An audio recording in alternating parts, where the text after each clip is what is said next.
Hello student, welcome to LMA EduNet, the online classes. This video of SST is for the student of standard 4th. In this video I will deal about your 4th chapter of your textbook, the desert living of the people.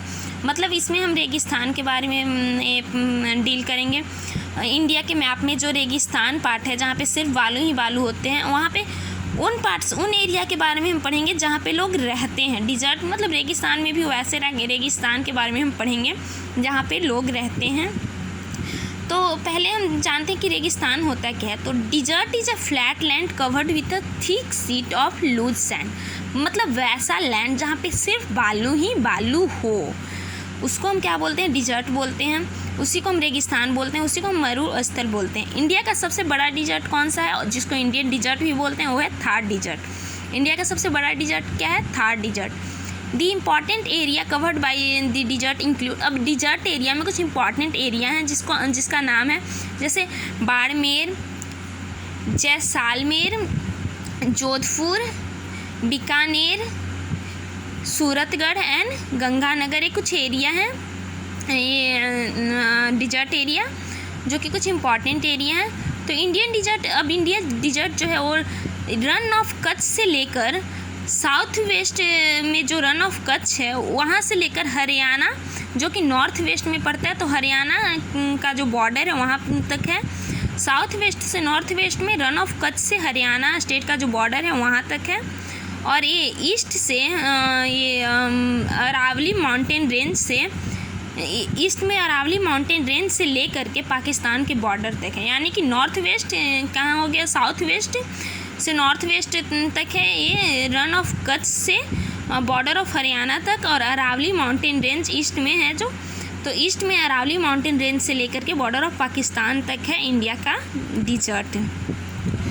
All these area are hot and dry for a mess up. मतलब अक्सर साल में अक्सर ये जो part होते हैं, dessert का जो पार्ट होते हैं, वो सूखे रहते हैं और बहुत ही गर्म रहते हैं.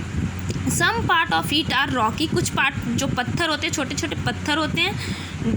These desert are receive very little. मतलब ये जो प्लेस होते हैं, जो लैंड होते हैं, यहाँ पे रेनफॉल पानी बहुत कम होती है. The thick sheet of loose sand deposit at some place. कहीं पे बालू का जो मोटी परत होती है वो यहाँ पे पाई जाती है. These are like hills and are called the sand dunes. और वो मतलब पहाड़ का जो छोटा पार्ट होता है, जैसे ऐसे बालू खड़ा है तो उस पहाड़ का छोटा पार्ट जैसा लगता है, मतलब छोटे हिल्स टाइप लगते हैं, और उनको हम सैंड डन्स बोलते हैं. वैसे को जहाँ पे मतलब बालू को हम लोग भी बनाते हैं, खेलते हैं, तो बालू जमा करके ऐसे ऊंचा थोड़ा सा बना दें तो उसको हम सैंड डन्स बोलते हैं. The strong winds in desert can move the sand dunes from one place to another. और जब तेज़ हवा चलती है तो ये सैंड डन्स एक जगह से दूसरे जगह पे चले जाते हैं. और डिजर्ट का एक कॉमन फीचर होता है डस्ट स्टॉर्म. मतलब जो होती है धूल मिट्टी वाला तूफान जब चलता है यहाँ, तो धूल मिट्टी साथ में लेकर आती है वैसा हवा, उसको हम डस्ट स्टॉर्म भी बोलते हैं. अब हम पढ़ते हैं क्लाइमेट ऑफ द रीजन. ये जो डिजर्ट रीजन है वहाँ का क्लाइमेट कैसा होगा? तो जाहिर सी बात है, यहाँ पानी नहीं पड़ता है, तो मतलब रेनफॉल बहुत कम होते हैं, तो यहाँ का क्लाइमेट ड्राई होगा. सो यहाँ के जो क्लाइमेट्स होते हैं हॉट एंड ड्राई होते हैं. गर्मी में यहाँ के क्लाइमेट्स बहुत गर्म होते हैं, और विंटर में भी यहाँ के क्लाइमेट्स गर्म ही होते हैं पर बहुत नहीं होते हैं. नाइट यहाँ का ठंडा रहता है, क्योंकि यहाँ पे बालू जितना जल्दी गर्म होता है उतना ही जल्दी ठंडा भी होता है, इसलिए रात को यहाँ ठंडा रहता है. और दिन में समर में तो बहुत ज़्यादा गर्मी होती है, और विंटर में हल्की गर्मी होती है. लेकिन यहाँ का क्लाइमेट कभी ठंडा नहीं होता है, बस रात में हल्की ठंडी होती है. बाकी इधर के प्लेस जैसा, मतलब प्लेन प्लेस जो होते हैं वैसा इधर का क्लाइमेट, जैसे ये विंटर में ठंडी होती है तो वहाँ ठंडी नहीं होती है, वहाँ स्वेटर पहनना पड़े ऐसा ठंड कभी नहीं आता. क्योंकि यहाँ रेनफॉल बहुत कम होते हैं, इसलिए इस एरिया में पौधे भी बहुत कम होते हैं. कुछ वैसे पौधे ही बस पाए जाते हैं जो मतलब कम पानी में भी उग सकते हैं, जो कम पानी में भी ग्रो कर सकते हैं, जैसे डेट पाम मतलब खजूर का पेड़, कुछ कांटेदार सर्फ, छोटे छोटे कांटेदार पेड़, कैक्टस, कीकर और बबूल जैसे पौधे ही यहाँ पाए जाते हैं, क्योंकि ये सब कम पानी में भी जम जाते हैं, उग जाते हैं. और ये यहाँ का जो गर्म हवा है वो साथ में छोटे छोटे सैंड पार्टिकल्स को भी ले आती है यहाँ इस एरिया में।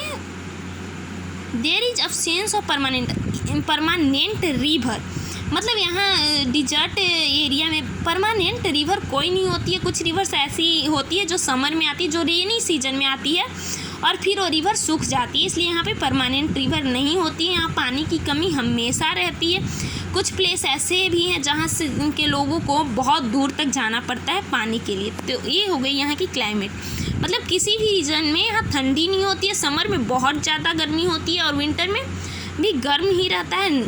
ड्यूरिंग नाइट यहाँ पे बस ठंडी होती है और रेनफॉल तो बहुत कम ही होती है, इसलिए रेनी सीजन में भी बरसात बहुत कम होती है। अब हम पढ़ते हैं वाटर रिसोर्सेज के बारे में, मतलब यहाँ तो पानी की जो कमी रहती है तो लोग यहाँ पानी लाते कहाँ से हैं और यहाँ पर पानी आती कहाँ से है।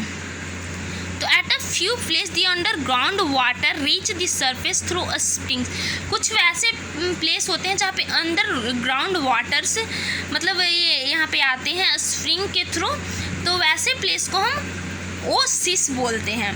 तो यहाँ पर कुछ प्लेस ऐसे, कुछ ओसिस ऐसे होते हैं जहाँ पे अंडरग्राउंड वाटर्स होते हैं और उस प्लेस के आसपास ही ये जैसे यहाँ पे ये हो गया ओसिस, तो यहाँ पे आसपास खजूर के पेड़ होते हैं ग्रास की वजह से, अंडरग्राउंड वाटर की वजह से यहाँ पे कुछ ये खजूर के पेड़ होते हैं और छोटे छोटे ग्रास भी यहाँ पे होते हैं ओसिस के आसपास।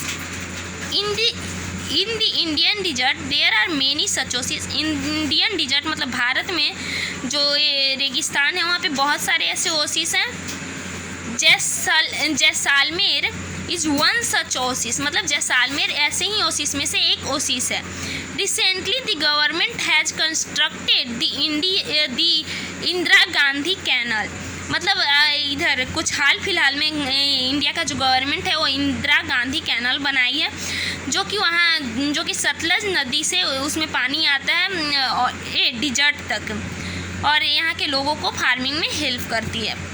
Part of the sandy desert has already begun to look green with trees and crops of many types. तो कुछ पार्ट्स ऐसे होते हैं सैंडी डिजर्ट का जहाँ पे मतलब छोटे छोटे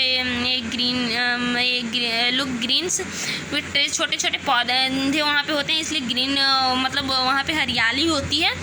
और ये कुछ कहीं कहीं यहाँ पे क्रॉप्स इस कैनल के थ्रू ही फार्मिंग भी की जाती है, तो कहीं क्रॉप्स भी होते हैं अलग अलग टाइप्स के। अब हम पढ़ते हैं यहाँ के फार्मिंग के बारे में। तो कुछ एरिया होते हैं जहाँ पे मतलब वाटर अवेलेबल होते हैं, तो यहाँ के लोग, यहाँ के फार्मर फार्मिंग भी करते हैं। In areas where water is available agriculture is practised, मतलब यहाँ पे एग्रीकल्चर किया जाता है जहाँ पे वाटर अगर अवेलेबल है तो।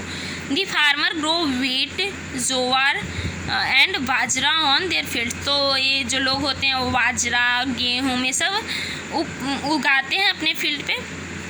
और यहाँ पे जो ये सूरतगढ़ है, यहाँ पे हमारा गवर्नमेंट सबसे बड़ा कंट्री का लार्जेस्ट व्हीट फार्म किया है, मतलब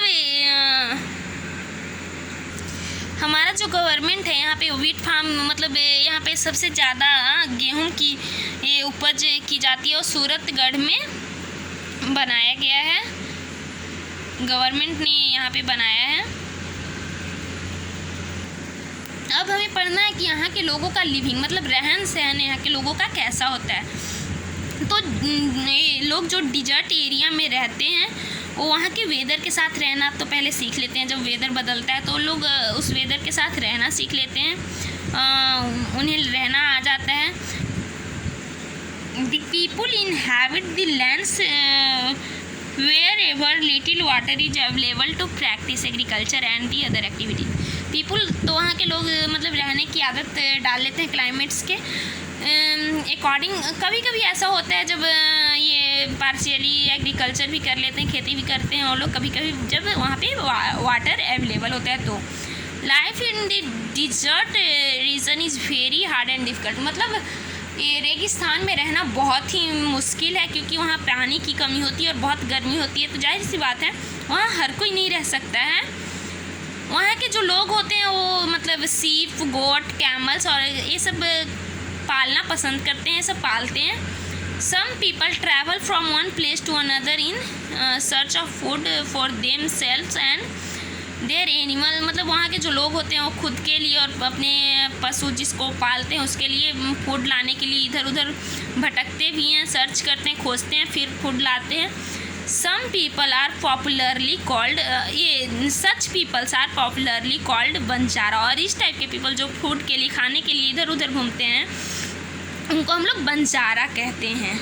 और जो पीपल जो डिजर्ट में रहते हैं और ट्रैवल क्या से करते हैं तो कैमल से करते हैं, क्योंकि यहाँ ऊँट अपने अंदर बहुत पानी स्टोर भी कर सकता है, तो इसलिए यहाँ के लोग ऊँट ज़्यादा पालते हैं और वो लोग ट्रैवल ऊँट के थ्रू ही करते हैं. Camel provide milk also, camel milk भी प्रोवाइड करते हैं. यहाँ के लोग को कैमल का जो हेयर होता है उसको क्लॉथ्स बनाने में यूज़ करते हैं और उसके स्किन को टेंट्स और लेदर जैकेट बनाने में यहाँ के लोग यूज़ करते हैं. Camel is also use to flow the field, मतलब खेत जोतने के लिए भी कैमल का यहाँ यूज़ किया जाता है. और ये कुएँ से पानी निकालने के लिए भी कैमल का यूज़ किया जाता है. It is so useful for the people living in desert, desert में रहने वाले लोगों के लिए बहुत यूज़फुल है. और इसको हम सिप ऑफ दी कैमल को सिप ऑफ द डिजर्ट भी बोला जाता है. Most of the house in the desert region have flat roof, मतलब ज़्यादा जो घर होते हैं डिजर्ट रीजन में उसका जो छत होता है वो फ्लैट होता है, समतल एकदम से होता है. छोटे छोटे विंडोज होते हैं उस घर में और जो वॉल होता है वहाँ का मोटा बनाया जाता है ताकि हीट जो है कम अंदर आ सके. ज़्यादा लोग यहाँ पे अंडरग्राउंड टैंक्स रखते हैं ताकि स्टोर कर सके वाटर को. The people of Rajasthan love to wear colourful clothes, मतलब यहाँ के लोगों को रंग बिरंगी कपड़े पहनने का बहुत शौक होता है. यहाँ जो औरत जो होती है, वुमेंस जो होती हैं या फिर गर्ल्स जो होती हैं वो घाघरा, चोली और ओढ़नी पहनती हैं. और मेन जो होते हैं वो धोती, कुर्ता और टर्बन, बिग टर्बन मतलब बड़ी बड़ी पगड़ी पहनते हैं. लाइक ये देखिए यहाँ पे आप देख सकते हैं. The major festival of Rajasthan are the desert festival. यहाँ जो त्यौहार जो सेलिब्रेट किए जाते हैं वो डिजर्ट त्यौहार होते हैं, जैसे गंगौर, तीज, होली, दशहरा, दिवाली, ईद, ये सब यहाँ के कुछ मेजर फेस्टिवल हैं.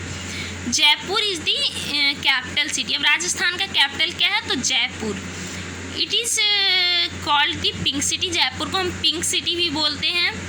और अदर कुछ बड़े शहर यहाँ पे हैं जैसे अजमेर, कोटा, उदयपुर, जोधपुर और जैसलमेर और Bikaner. The craftsman of Rajasthan are expert in making beautiful tax, jewellery and decorative item. यहाँ के जो लोग हैं वो बहुत खूबसूरत चीज़ें, ज्वेलरी आइटम्स और डेकोरेटिव सजाने वाला चीज़ें सब बनाते रहते हैं. यहाँ जो बुनकर जो होते हैं जो बुनाई करते हैं. The state is famous for its beautiful temple. यहाँ का जो स्टेट्स है, यहाँ के जो राज्य हैं वो खूबसूरत मंदिरों की वजह से यहाँ के राज्य प्रसिद्ध होते हैं और ये किला की वजह से प्रसिद्ध होते हैं. डिस्पाइट दी दो लाइफ एज डिजर्ट टूरिस्ट, मतलब डिजर्ट होने की वजह से यहाँ पे जो टूरिस्ट हैं जो घूमना पसंद करते हैं from world wide love to visit Rajasthan every, मतलब वो फिर राजस्थान आना हर साल पसंद करते हैं. So that's all about the dessert living of the people. Thank you.